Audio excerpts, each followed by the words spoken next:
The Pulse School on RealAgriculture.com is brought to you by BASF.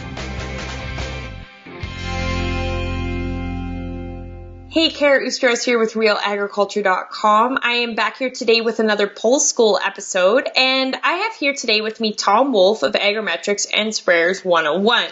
Now, it's the time of the year, we're sitting in October already somehow, and we're looking at this past spraying season, what we've learned, and some of the records that are important for you to keep that may actually be beneficial in the 2021 or moving forward season.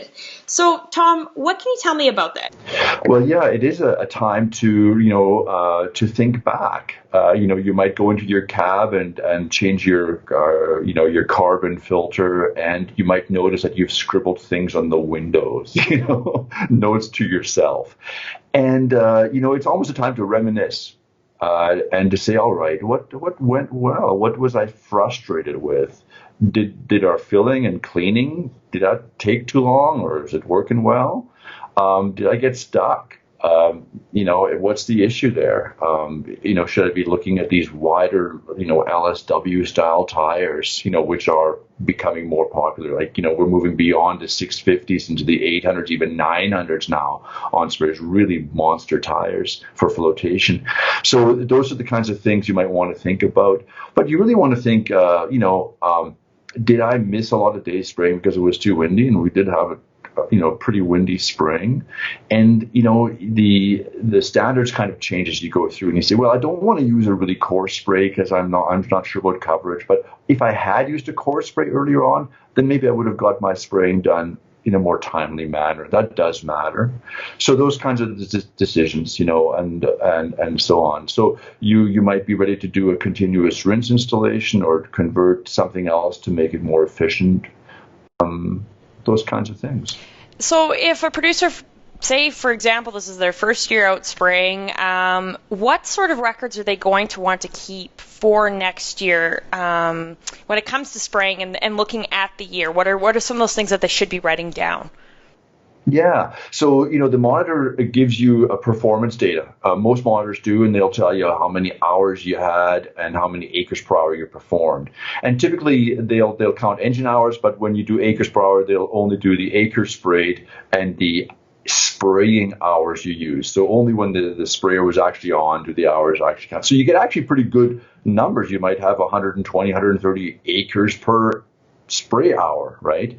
But you should really then write down your total engine hours and see, well, how many acres did you spray per engine hour? Because that kind of tells you how much time did you waste, and the number will be quite a bit lower. It might be below 100. And so you want to do some math there and keep track of it.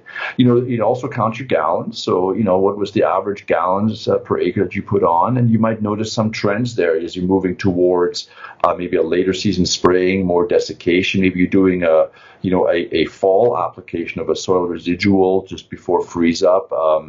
And you're using more water than you did before. So you're thinking, all right, I'm using more water. Maybe our tender system is something that we should be looking at in the future. But compare from year to year that way. Really interesting data. And you might say, yeah, I got to reduce my wasted time, basically. Yeah. And is there any other messages you want to send to farmers, I guess, heading into the spring season? Well, probably the sprayer is the last piece of equipment you'll put away in some cases. If you do that before freeze up, spray, and it'll very likely be the first piece of equipment that you pull out of the shop as well. So it'll be running in April already. So you should be acting now on the kinds of improvements you want to make. Are you thinking of replacing your nozzles? Now's the time to act. Is your pump pressure good? Your pump performance good? Maybe an impeller replacement or that kind of a buildup. Are your booms, have you still got the old plastic booms? Maybe it's time to put the steel booms on. They'll line up your nozzles a little cleaner. They're also easier to clean out. Are you hearing about weed detection? Maybe inquire about the weeded system or the green seeker system and say, what can that do on my farm? Does it make sense to me? Maybe it's time for improved sectional control, PWM even. Those are all available, would be perfect to install them over the winter time. Absolutely. Okay, thank you very much, Tom. It's always great talking to you. Thanks, Karen.